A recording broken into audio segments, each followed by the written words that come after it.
What's something you're good at? Well, for 12-year-old me, it was capital cities and flags.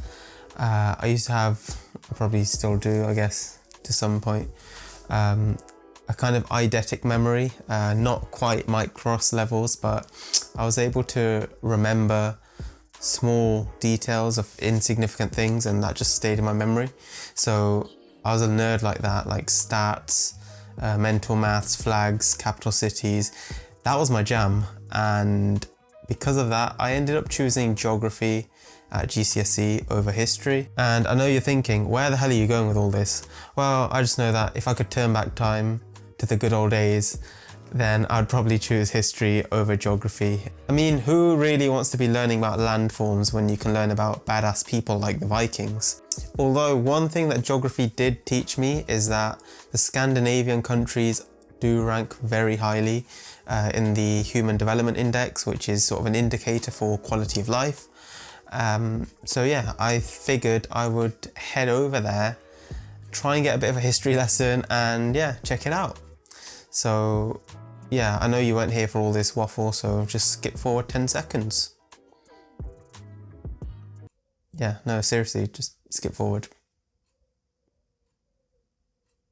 Alexa, play.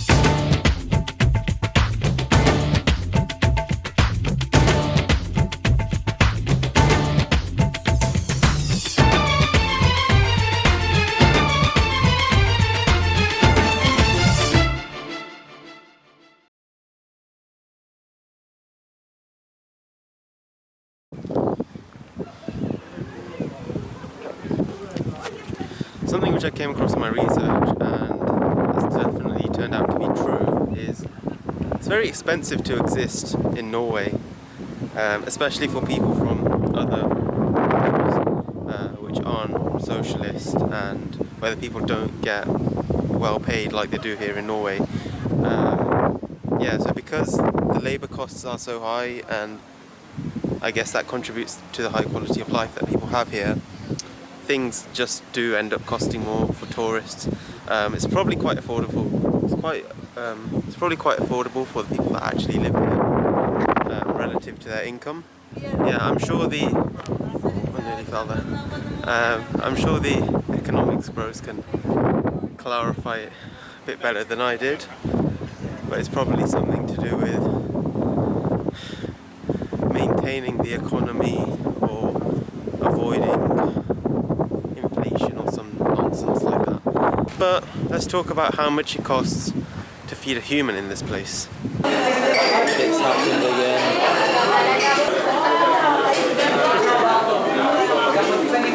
Okay, let me clarify. Every time I go away on a trip with my cousin, Maboob, it doesn't matter what country we're in, we always end up having two things: kebab and chips and roti.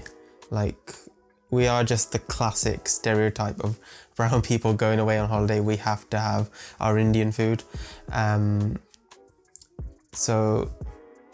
But the prices themselves, they weren't extortionate. Like, they were obviously slightly more expensive than what you'd pay for the same thing in the UK, but it wasn't completely out of reach, if that makes sense. But I wouldn't say that there was anything cheap on offer either. So do with that information what you will.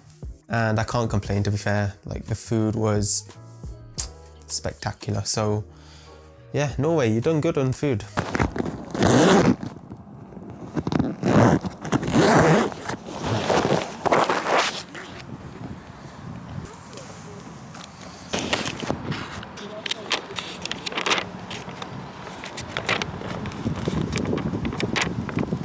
Okay, it's raining in mid-June. Fantastic. Yeah, I know you recognise that old painting. Now, word has it, the guy who painted that, Edvard Munch, grew up around these streets. and he was actually inspired when he was walking around up here, somewhere around here, maybe that view there, and the sky was basically red because of the volcanic eruption of Krakatoa, which was massive, and that's a whole other story in its own right. But that eruption was actually heard all the way in Australia. Yeah, massive natural phenomenon. And Edvard Munch was basically, he felt as though the soul of the sky was on fire or something like that. And yeah, I guess he was really down in the dumps, but yeah, this is where the inspiration for that painting came from. Not the history lesson I came here for, but the Viking Museum has actually been shut for about 5 years.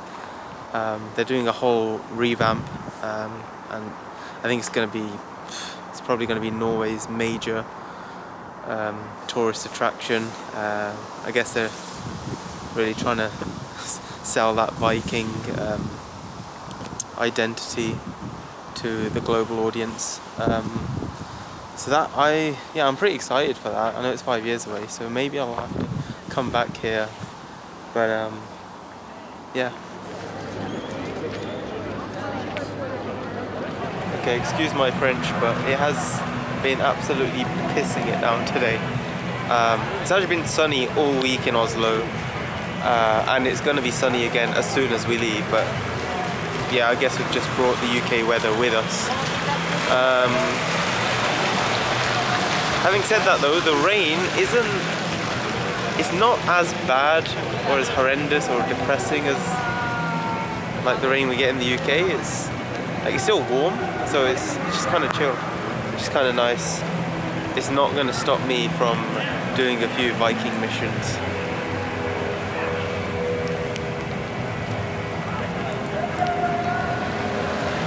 Okay, this is actually a very, very nice boat, and it's actually free.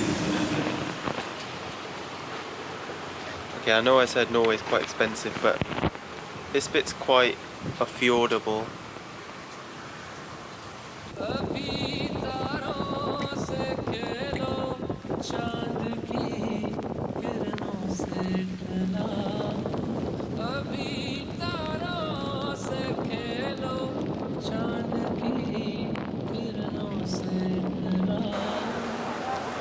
Okay, so look at the sky. Guess what time it is? Wrong. It's actually 10:30 p.m. There's a freaking rainbow somewhere, and then the moon's over there. This is so weird. But yeah, apparently there's parts of Norway that get 24 hours of sunlight at some points in the summer. And not to get too scientific. So yeah, oh, is that Thor's hammer? I believe it is. Yeah, Thor's hammer there. Sorry, slight distraction. But yeah, it's looked like it's gonna get dark for a few hours now, but it's just not happening. It's a bit like a sneeze when you need a sneeze, but it just won't come around. A bit like the end of this video. Okay, so my final conclusions from that little... I mean, it was supposed to be a bit of a history lesson, but it was just more of a... I was just kind of taking the culture, and I guess it is a real shame that the Viking Museum wasn't open, but maybe I'll have to go again. And I did really enjoy my time in Norway. It was probably the cleanest country I've ever been to. The infrastructure was just... It was nothing wild, but it was just so easy on the eye, and there's a lot of natural beauty in Norway as well, like the fjords, as you saw in the vlog, and there's a lot of greenery, and in Oslo itself, it doesn't seem to have been spoiled by tourists. Like, I don't think I saw a single souvenir shop when I was there. Like, because I collect keyrings, I had to buy mine at the airport. So yeah, you could, like, it was just so organic, I suppose, is the word. I think the Scandinavian countries do have a bit of a reputation for just doing things slightly differently. They're so far ahead of us, and yeah, it's different gravy. Norway has the special sauce. In fact, one second. Hello. Assalamu alaikum. You okay? Yeah, how are you? I'm good. Okay, you know you went to Copenhagen like not that long ago. Apparently I did, yeah. How was it like compared to all the other trips you've been on? In terms of what though? Like, I feel like, okay, my experience of like Copenhagen, well, I've been there 3 times. Like, very clean, everyone's really nice. Obviously expensive, feels slightly American with the 7-Elevens that they have. Everyone cycles, like everyone cycles. Very climate efficient, all this, bins everywhere, like nice green spaces, all this. So Yeah. I'd like nicer vibe than UK, but trouble is so expensive and they have such high tax. Yeah, okay. Yeah, anyway, so that was the Oslo trip, I guess, 24 hours in Oslo. If you enjoyed it, leave a like, comment down below what kind of stuff you want me to post, and subscribe if you're new, and I'll see you in the next one.